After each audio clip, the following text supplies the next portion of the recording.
Oui, salut les amis, les bien-aimés. Que le Seigneur vous bénisse abondamment.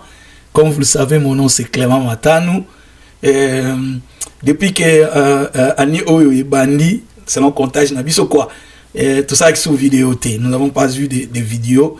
Alors, dernière vidéo, on a vu sur Salaki et Zalaki. J'ai parlé au sujet des pages qui sont dans la Bible, de moins lues. Des pages dans la Bible les moins lues sont des pages qui peuvent avoir des conséquences dramatiques.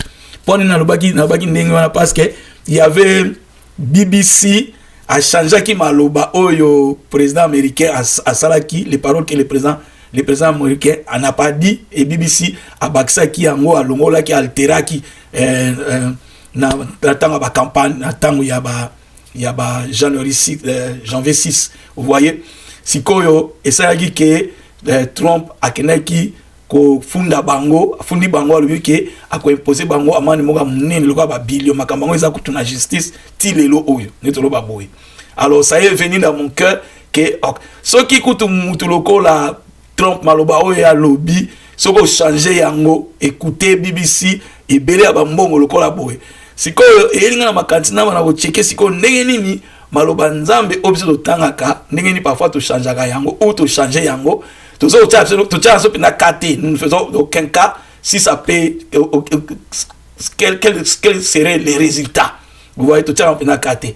Alors c'est comme ça que idée wana thème wana ila kingai les pages dans la Bible moins liées qui ont des conséquences dramatiques, vous voyez. Ça la vidéo nanga moko soko kei na kate na vani na mona. J'ai écrit BBC contre Trump, les pages de la Bible qui, dans la vie ou la mort, vous voyez. D'ailleurs, en tout cas, on a avec beaucoup d'humilité. Ce qui souscrit na la vidéo na biso awa, place pas commis subscribe na sewana, ou cliquer en mot, peut-être aux notifications. Et ça pour nous stimuler biso PA, et ça stimuler biso. Et puis, il y a un message oyo, comment tu peux écrire des commentaires qui permettre de développer encore plus tensement l'éthique biblique na biso quoi. Alors, ça très reconnaissant na bato comme la biso, bato baza déjà inscrit na canal oyo Radio Sainte Voix. Ceux qui oyo qui message on total ngai boye.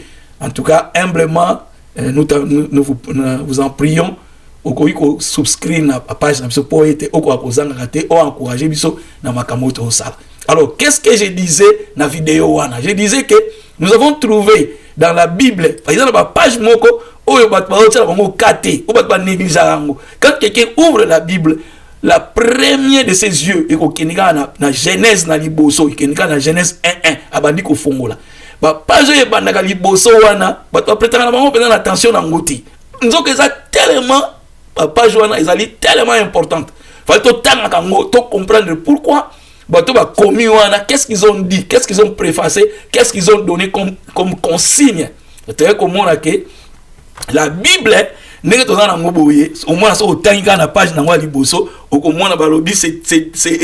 c'est une tradition, c'était traduit d'après les textes originaux. Ces textes étaient en hébreu et en grec.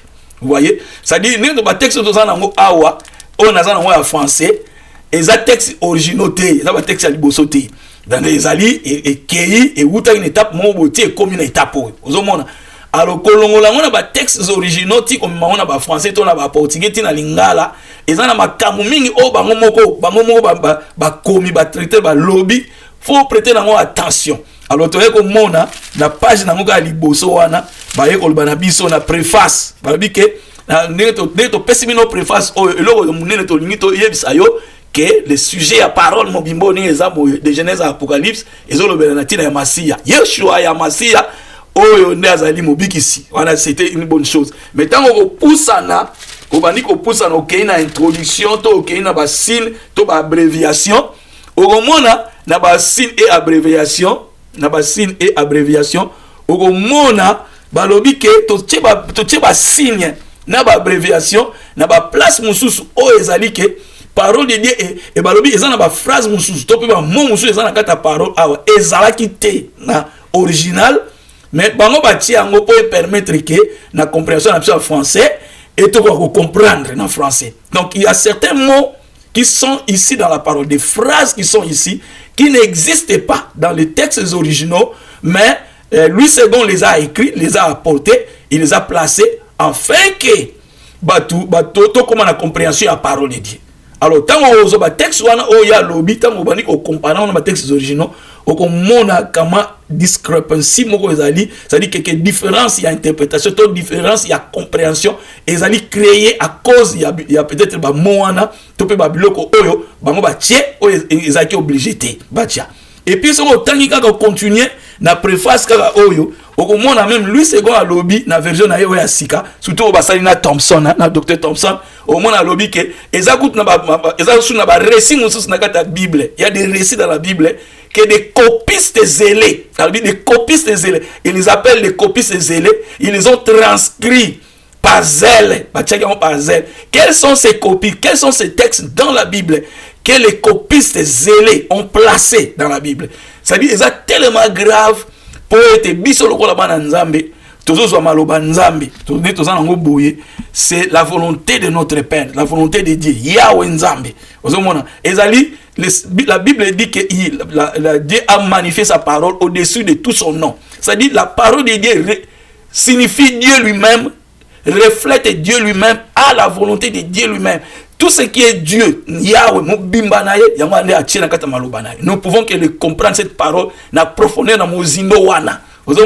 Alors tant on a bani ko tanga, so ko kena vidéo wana okomona na tambeka ko détailler, na kena ko kota mukena mozindo, ba phrase, ba virgule, même ba titre ga ezana makao titre ba commis la noce de Cana, ba titre wana nyoso tu wana, c'est l'œuvre humaine, mutachi yango, ba traditeur ni bango ba tiaki yango. Les textes originaux et yaki na makambo wana te. Dans les textes originaux na hébreu par exemple, biso neto komaka ubani na gauche donc na droite bo neto komelaka. Bango d'ailleurs ba komaka de droite à gauche. Même tant ba tangaka, tant bazo tanga ba texte na bango ezana ni virgule ni point. Donc mwana nzambe nyonso non seulement phrase à la parole, mais aza obligé à attendre 2 ou 3 versions de la parole pour lui permettre à comprendre mozindo ya malobanzam. Ça lui permettra de comprendre la profondeur de la parole. Nous devrions avoir 2 ou 3 versions. 2 ou 3 versions de la parole. Ça va nous donner une ample understanding, ample compréhension. Il y a parole, vous voyez. Mais là, on a une balelo et ça coûte on a parce que wana déjà j'ai travaillé sur ça dans la vidéo mokoza wana. S'il te plaît, souscrire dans la page où il y a Sainte Voix, c'est-à-dire abonner, ça va abonnement à biso et ça a fait d'ailleurs. Et puis et encourager biso na kamwa ba initiative tozo sala pour ça quand même makasi. Je t'en prie na comment masia au sala subscription na CAWA. Au cliquer pour comme subscribe et puis au poni ba clochette wana beza wana pour que tout ça les messages à sika au ko kozana yango rapidement que possible. Mais là on a ngana lo balelo et zinda mama kamwana lobaki mais na ngana bakisa liko nango. Pourquoi na lobi boye? Parce que ça fait un bon bout de temps. Bah chrétien va prêter attention. On parle de AI. IA, en français, intelligence artificielle, IA, AI. Ça c'est quelque chose où faut étinda. Bah pasteur nyonso. Bah mandako se préparer en conséquence. Bah nous devons se préparer en conséquence. AI ozomona AI ekozwa biloko d'ailleurs naza eloko mona olakisa yoka siko ko mona biloko ni balobi bato parce que ba spécialiste nango bazali mais avant tout na loba no boye AI yo bazolo baboye tango ebandaki tango makambo ngo ba AI ebandaki ndenge nini ebandaki ba bandili biso na eloko ba bengi fake eza eloko moko o ezali eza erroné eloko moko eza yango te eloko mabe yango to ba benga fake.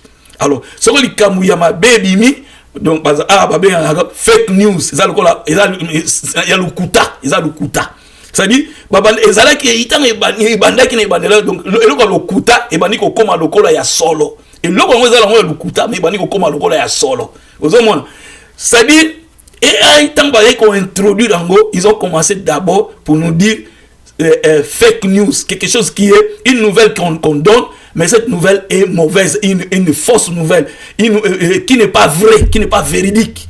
Et tant que l'on à côté, on a fake news, la fake, ne pas deep fake. Deep fake, nous, la que l'action originale, quand on te montre ce qui est vrai et ce qu'on appelle deep fake, tu n'as pas d'idée de différence. Il n'y a pas de différence et c'est presque la même chose. S'il y a des difficultés pour les distinguer entre ce qui est vrai et ce qui est deep fake, on est mon dollar ni ça pour l'action deep fake il y a dollar, c'est-à-dire au coquino goût qu'on lie à yango. Nous avons exemple et comme il a presque n'engé mon barbe yango siko deep fake, c'est-à-dire profond mensonge profonde. Yango ba benga. C'est quand on va ko la deep fake ndé siko ba ko introduit pour na biso intelligence artificielle. C'est qu'est-ce qui est une intelligence artificielle? L'intelligence en fait ça le ko là bon to ba intelligence autobiso za ngana pona ko kanisa na on simplifier yango pona ko kanisa pona ko sala ba ration ba déduction ba intelligence wana sikoyo intelligence o ezali non provenant de la ce qui est naturel, c'est-à-dire ezo salama à partir il y a soit la technique soit il y a science, il y a mo ba ko benga awa lokola intelligence artificielle. Ce qui est artificiel, c'est ce qui n'est pas qui ne provient pas de la nature, qui est quelque chose fabriqué, vous voyez. Tala ndenge nini e bandela ki na fake, deep fake et qu'ici qu'on a intelligence artificielle. À l'heure où je vous parle, l'intelligence artificielle ezo sala presque makamu nyonso yo okozakut même tana ida ata mukete ke makambo ezo salama eza ya solo penda te. Intelligence artificielle ezo zo bilonga bato ezo ko changer yango. Intelligence artificielle ezo ko pesa kutu ba idée ezo mona ezo pesa ba idée. Donc l'intelligence artificielle donc eza eloko moko photo prêter nango attention. Mondimi nyonso pasteur nyonso dans le monde entier, nous devons prêter beaucoup d'attention, parce que monguna satana surtout que na Ephésiens 6 au monde que biso contre nous ne luttons pas contre la chair et le sang, mais nous luttons contre les dominations, les autorités, les princes de ce siècle qui vivent dans le monde des ténèbres. C'est-à-dire ezo senga que biso foto zala to se minir na ba arme ya nzambe tata poto sala face na yango, et parmi ba arme au papa pesi biso c'est sa parole. Alors tala siko eloko nini oyo na Davos na Suisse ba continuer so ba kutanaki et les gars qui je pense c'était le fin du mois oyo les kaka oyo tala makamnini ba lobby pona tala makamnini ba lobby po na intelligence artificielle. Tala makamnini ba lobby pona intelligence artificielle. Tala makamnini ba lobby pona intelligence artificielle. Ok, je vais. Oh, moi, si je présenter spécialiste moko, il y a intelligence artificielle. Je présenter.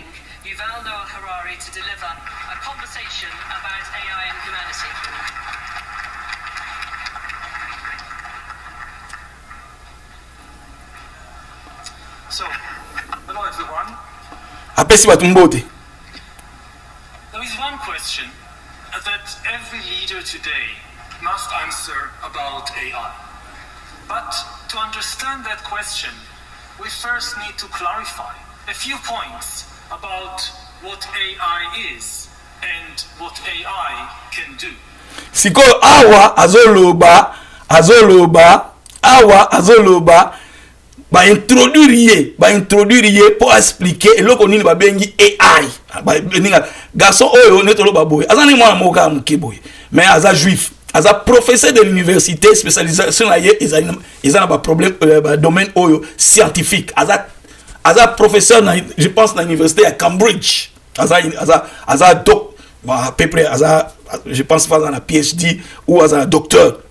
Il donne ici à Pesabiso Awa la signification ya AI et qu'est-ce que AI va faire.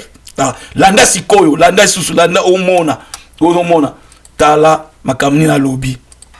The most important thing to know about eloko fo yeba it is not just another tool. ezali kaka tools te eza kaka instrument te. It can learn and change by itself.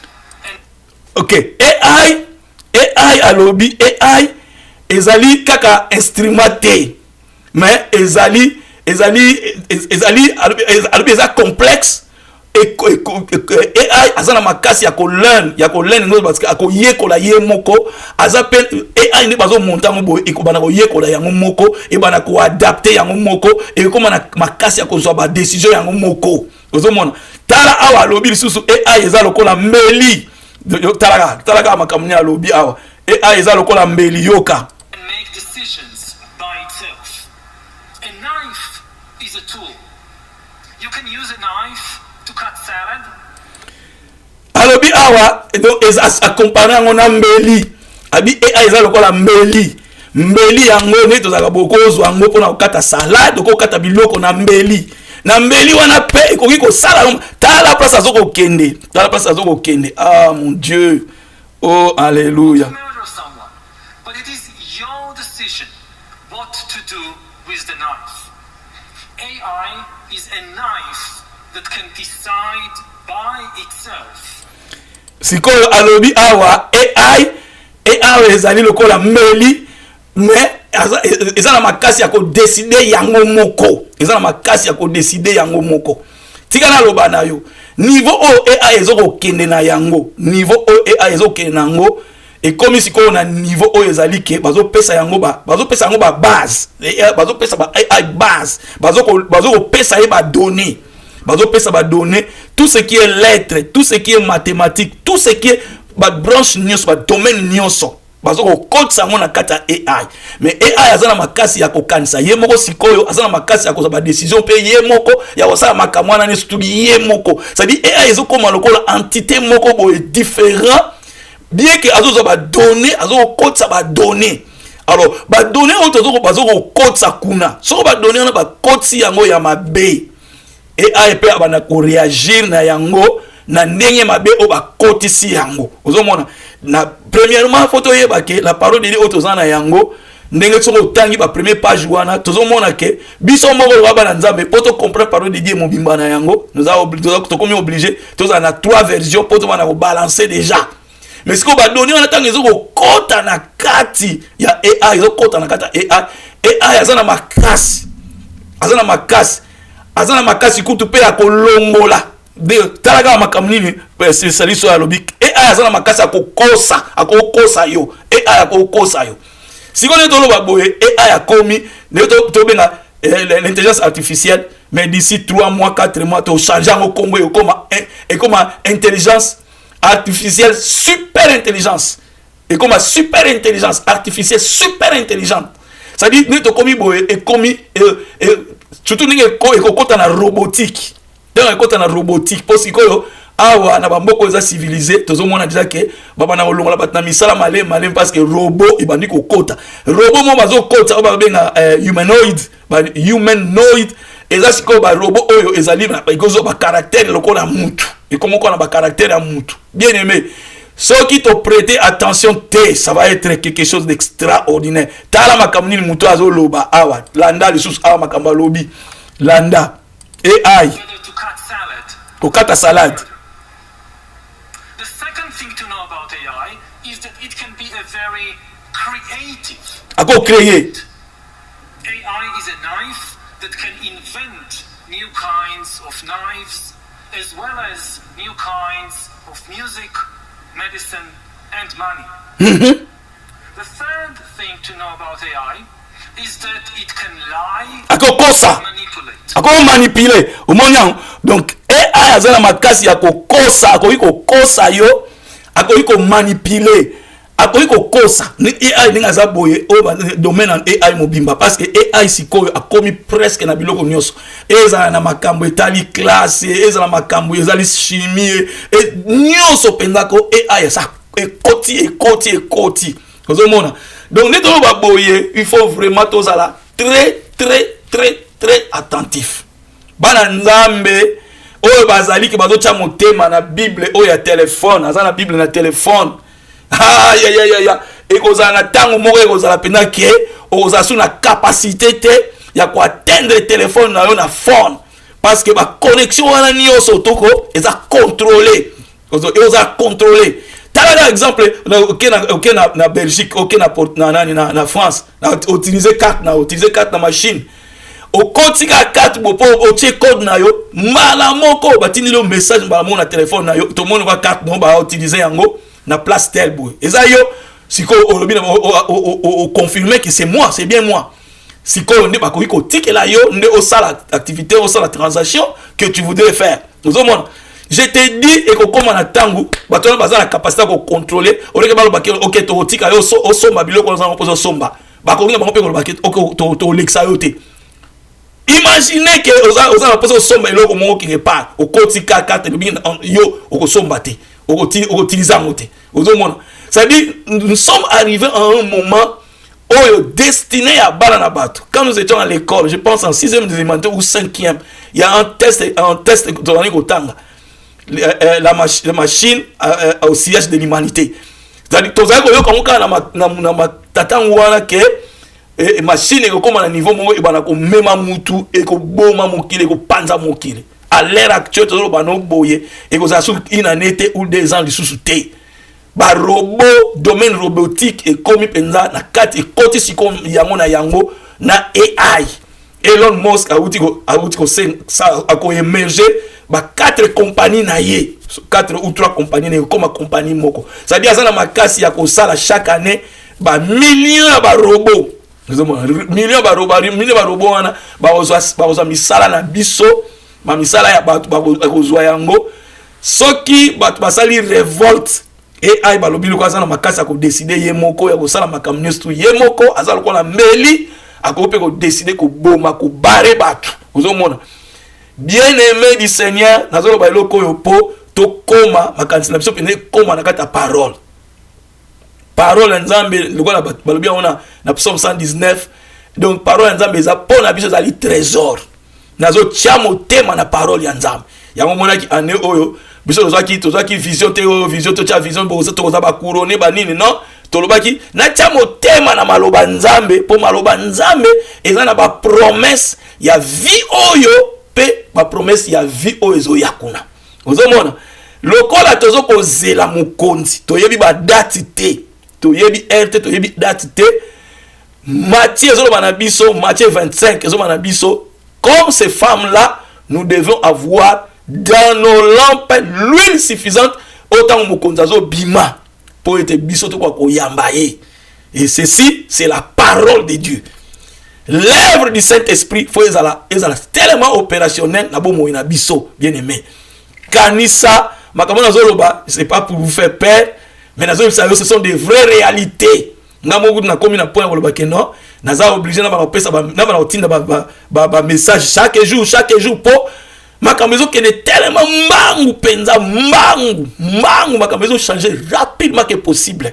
Ba signe ya batan et komi penza presque. Netolo ba boye peut-être les autres va boyer guerre ya Iran et Islamité mais ils ont ba évidence ils ont mon appel que ekoke ba okende kuna pana olongola gouvernement ba to baza kuna na pouvoir na Iran pour être ba ça la gouvernement mo ekota kuna ils sont favorable na accord ya Iran na Israël parce que so accord wana salami o ba benga accord ya Abraham parce que liboso ba benga accord Abraham ya Abraham mais yemo to ba balula ki ngalobi non ça devrait être accord ya Abraham. Ça dit ngolo ça zolobela Abraham o ya biso na kata Bible et cet accord devait comprendre ba koinus pa pays sur la région wana o baza ba frère ya Israël ba botama na ba na bana mususu ba maman mususu ba ça na ye accord. Quand ces choses viendront, je te dis le Seigneur est à la porte. Vous avez raison na ngo ça le message oyo ezali papa maman zala na Bible na yo. À l'heure actuelle, il faut à peu près 2 ou 3 versions différentes. Pourquoi? Parce que pour nous comprendre d'abord mozindo maloba nzambe écoute neza wana, faut balancer ba version ebele pour nous comprendre ah ta mozindo inako loba boye. Ke bana ko na Bible no online ko utiza la Bible online. Ba ko kata yo Bible wana mkolo ba ko tomboka na bango. Ils ont ba connexion, ils ont ba réseau. nkoloba otomboka ba olongola yango yo kozanga Bible kozana maloba nzambe te. Tu dois avoir ta propre Bible papier penza foza na yango.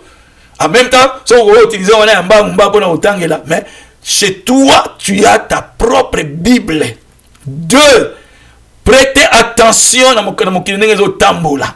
L'intelligence artificielle est un événement où il changer mon kili penza. Na ko continuer ko lobela si l'intelligence artificielle. Madame a dit non, attends l'intelligence artificielle na ko tombo ki tesa ndenge ni nzamba taka nzambe. Mais le Seigneur nous donne les yeux, les oreilles pour que comme un acteur dans la makasi ya ko comprendre. Alors quand ces choses viendront, vous avez déjà la connaissance ya maloba ya nzambe. Que le Seigneur vous bénisse. Kubosanate, cliquez en AC pour être au souscrire et peut s'en makasi lobi susu na koloba makamususu oye ko pesa biso mayele. Que le Seigneur vous bénisse abondamment.